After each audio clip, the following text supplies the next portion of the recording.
వాళ్ళకి ఒక షెడ్యూల్ అనేది ఏమిటి ఉంటుంది అంటే మీ ధాన్యాన్ని ఎప్పుడు కొనుగోలు డబ్బిస్తాం వచ్చే నెల నుంచి మీరేం చేయాలా ఆ డబ్బును సద్వినియోగం చేసుకోవాలి.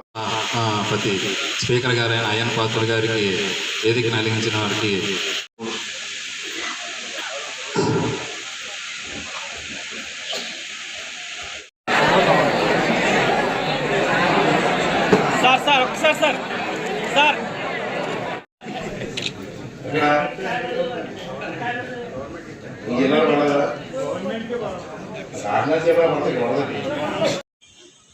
చెప్పొచ్చు చెప్పకూడదు మాట చెప్తాను.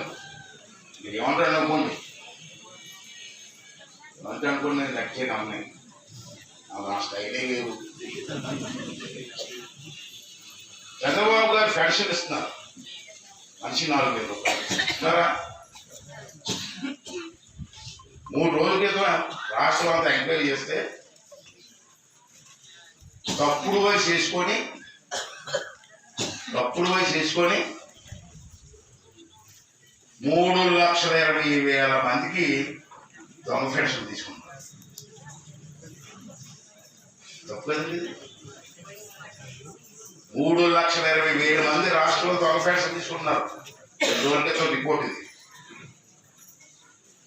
దీనికి ఎంత ఖర్చు అవుతుంది మీకు ఎవరైనా తెలుసా? పెద్ద కప్పులు చెప్తారు అందరూ, కానీ మీ నాయకుడికి ఎవరైనా తెలుసా?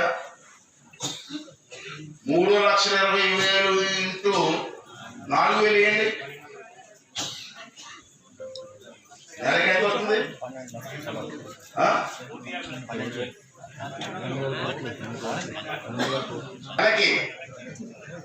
నెలకి ఈ తప్పుడు పెన్షన్ తీసుకున్న వాళ్ళకి దొంగ పెన్షన్ అంటాను. దొంగతనం తీసుకున్న దొంగ 10 ఏమంటావే వారికి నెలకి 120 కోట్లు ఇస్తారు.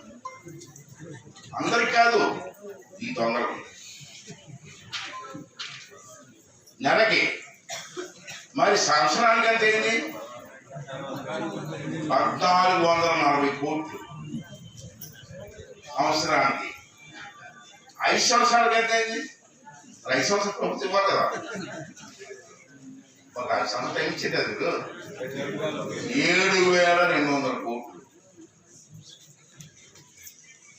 7,200 కోట్లు మిగిలితే తాండవాలాంటి ప్రాజెక్టులు 3 ప్రాజెక్టులు కట్టచ్చు.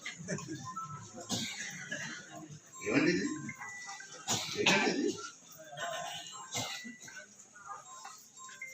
ఇంత డబ్బు అండి, 7,200 కోట్లు అండి. 700 కోట్లు కాదు.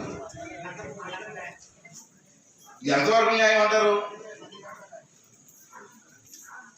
తీసేస్తే ఓట్లు వేయమంటాయి చూసుకో. దొంగలు కూడా ఇచ్చేస్తారండి ఇక్కడ. అది కూడా నాకు ఇవ్వండి, కాదట్లా ఇంకొక మందికి ఇవ్వండి. మా చంద్రబాబు నాయుడు కూడా చెప్పాను నేను, తప్పు అండి అది. చూద్దారా అంటాడు. ఏం చూస్తారండి ఇంత డబ్బు? కొడతాడు డబ్బు. దాని బదులు రోడ్లు వేసుకోవచ్చు, కాలువలు కట్టుకోవచ్చు, రిజర్వాయర్ కట్టుకోవచ్చు. తాండవాలాంటి రిజర్వాయర్ 3 కట్టొచ్చు ఈ డబ్బుతో. ఒకసారి మనకు ఆలోచించాలి కదా. డబ్బు సొమ్ము ఇదంతా ఎక్కడికి వెళ్తుంది సొమ్ము?